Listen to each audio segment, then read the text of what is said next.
Hello SLAPAFISH community, welcome back to another Tanks console video. So in this video I'm going to be driving the TIRAN 5SH. So this is the third line in the Independence line. First one was the M50 Sherman, then the TIRAN 4, and now this is the TIRAN 5SH. Now, the TIRAN 4 and the TIRAN 5SH are very similar tanks. One of them is, well, the difference is this one has a bigger gun than the TIRAN 4, and there's some other minute differences. Also, this one has more hit points, and it's the top arrow tank of Arrow 1 in the line. So yeah, but I still prefer the TIRAN 4 over the TIRAN 5. Also, one of the other differences, which is completely annoying, is that the final gun, well, the upgraded gun for the TIRAN 5 is after you've unlocked the Mudguys 3, which is very annoying. So imagine you're gonna have two replays. This replay that you're seeing right now is the TIRAN 5 with the stock gun, and the next replay will be the TIRAN 5 with the upgraded gun. So yeah, to see, is it actually, if you're gonna keep the tank, is it actually worth upgrading the gun? So yeah, now let's talk about the TIRAN 5SH right now, since it's a little bit dead of a match right now, but don't worry, it'll pick up later.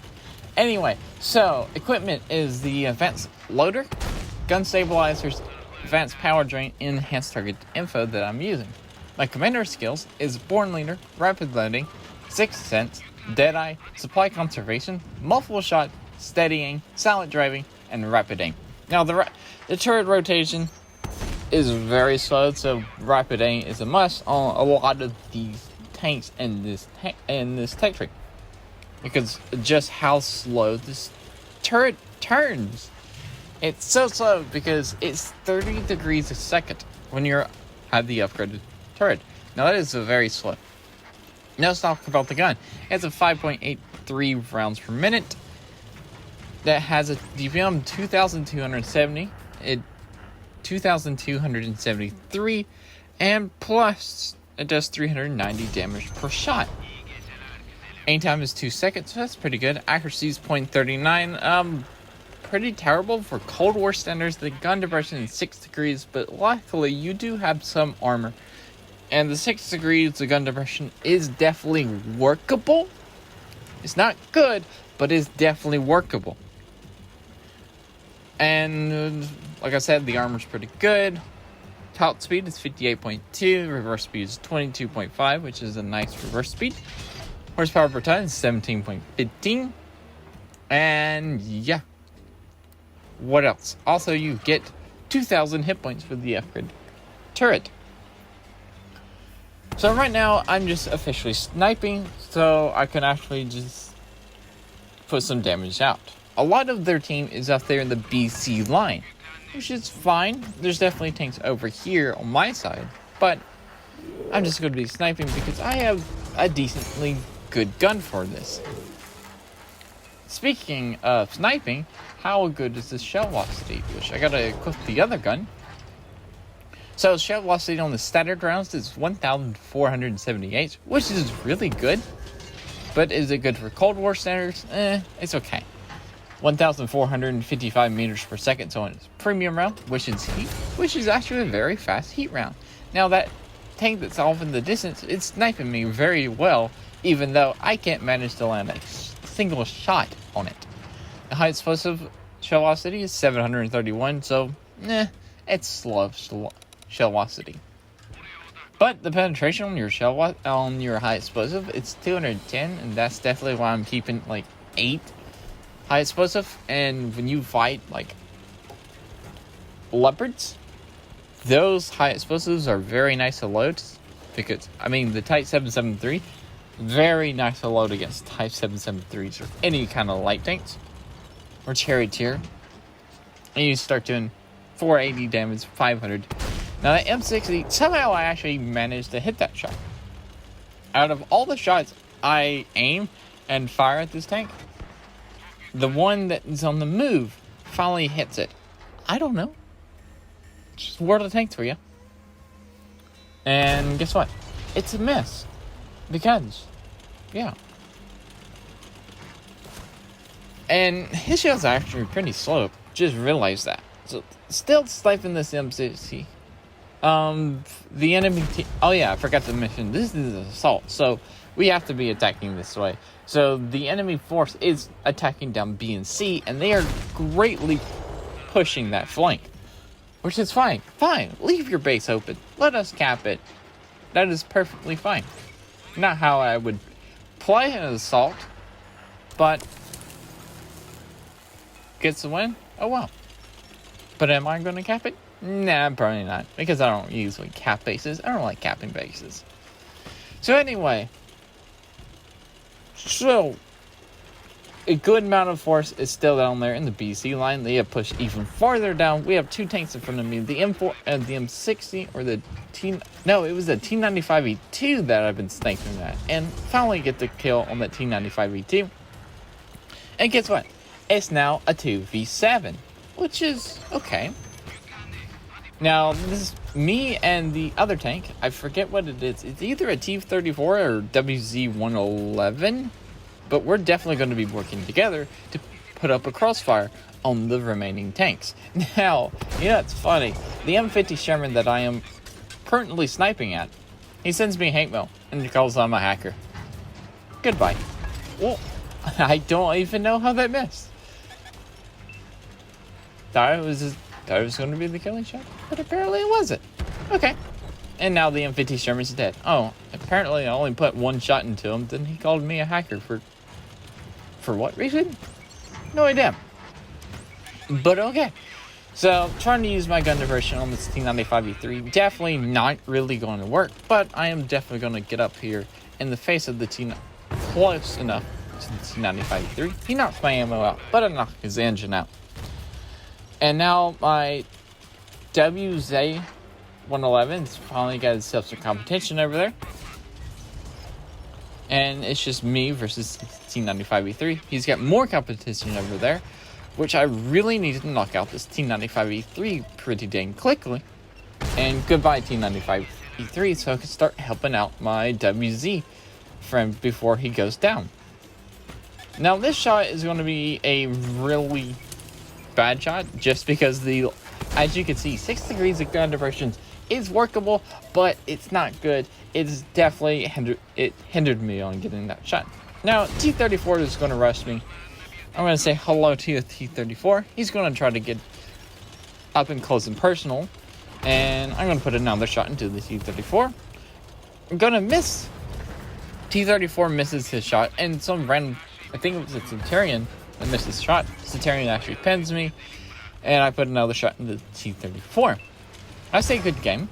Centurion bounces off me, T-34 misses, and I managed to kill the T-34. Another shot comes in out of nowhere and misses me. I pinned the Centurion pins me. Centurion misses that shot, don't even know how that worked. Something else from the distance pins me, and I killed the Centurion too. And now here comes a 48 patent. Remember, there's 3 tanks left. I think I was actually doing a really nice job taking out that T-34 and the Centurion and the T-95E3 quite quickly.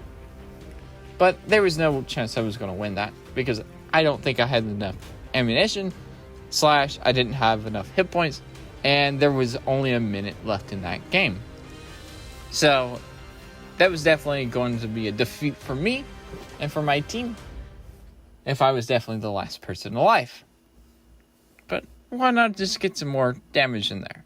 So that was an easy 124,000 silver made, even though it was a loss. Now this is the game that has the upgraded gun. Now the TIRAN 5SH gun. So remember how I said the TIRAN 5SH gun, well, the DPM of the original gun, the stock gun has 2,273 DPM. This one has 2,363 DPM. So that means your rate of fire went from 5.83 to 6.06. Your damage remained the same. Penetration remained the same. Reload time went from a 10.3 to a 9.9. Aim time stayed the same at 2. You you keep 48 rounds of ammunition. I will learn how to speak in 1 second. Accuracy went from 0.39 to 0.37, and that looks like it. That is pretty much the only changes. And yes, this gun costs about 2 million, 2.3 million. It's a very expensive gun for very little changes. Now, is there any noticeable changes in the shell velocity? No, I don't even think the shell velocity changed. So yeah, this is the upgraded gun of the TIRAN 5SH. Now, what's really going to make the difference is that little bit of accuracy. I'm definitely going to feel the little bit of accuracy difference, but the reload is definitely going to be the biggest thing on it, because I'm hitting for 390 every 7.7 seconds. Before, I was hitting for 390 for every 8 seconds. So, nice. My DPM went up a little bit, but it's not something to brag about. But it could be either life or death. Maybe it could have helped me win that last match. Now, I realized that the enemy team is definitely pushing around this corner very quickly, and I need to run. So I popped my smoke, I ran. A shell did bounce off my turret, so that was really nice. Put a shot out there by just auto-aiming, and hopefully I hit something. Currently, I'm up to 2,388 damage, block 390, assisted 151, and another shot comes out to say hello. And now I'm going to be at a distance and just pretty much snipe with this gun. As the enemy team comes a lot closer to my base, and see if I can help defend the tanks that could not manage to make it out of there, like I did. The speed is very nice on this thing. When you get the upgraded engine, this tank just feels amazing. The engine just gives it so much better. You get a horsepower per ton buff, and you get a top speed buff. I have mine with the powertrain that gives me a 61 kilometers top speed, so that's really nice. 61 with a pretty good DPM, 390 alpha. Still like the TIRAN 4 gun better, but it is what it is. I wouldn't say this is a bad tank. I just say the TIRAN 4 is better. But if I would have to play the TIRAN 5 again, would I play it again? Sure. If I had to pick between TIRAN 4 or the 5, TIRAN 4. But I wouldn't complain when I had to pick the TIRAN 5, because it's actually a pretty decent tank. And yeah, what I really don't like about it is that gun upgrade. Like, why do they keep putting gun upgrades or upgrades towards the tank after you unlock the next tank? That makes no sense. It makes absolutely no sense. Like, it wasn't any little difference. Like, oh, I gain 1,000 XP after I researched my guys 3 and I get the gun. No, I had to research it like 20,000 XP. I think it was about 22,000 XP to get this gun after I researched the mods, like the Magats 3, which is insane. Like, why? Also, I'm running up on the Chappie, and the Chappie is like, oh crap, this tank's come up pretty dang fast. Now I'm just gonna ram the Chappie. Hello, little Chappie. And boop, somebody put a shot into him, and there it goes at 6 degrees of gun depression saying hello. But I do manage to take out the Chaffee. Like I said, 6 degrees is definitely workable, but it's not great. Especially better than TIRAN 6's 3 degree gun depression. So you're gonna miss that 6 degrees gun depression when you get to TIRAN 6. You're gonna miss it. Anyway, that's that second game. That was a short game. But we do manage to do 5,832 damage. MVP. Elated the tank. 157,000 silver made. And that's it for this video. Remember, like, comment, subscribe. Also, remember SLAPAFISH because it's and peace out. See ya.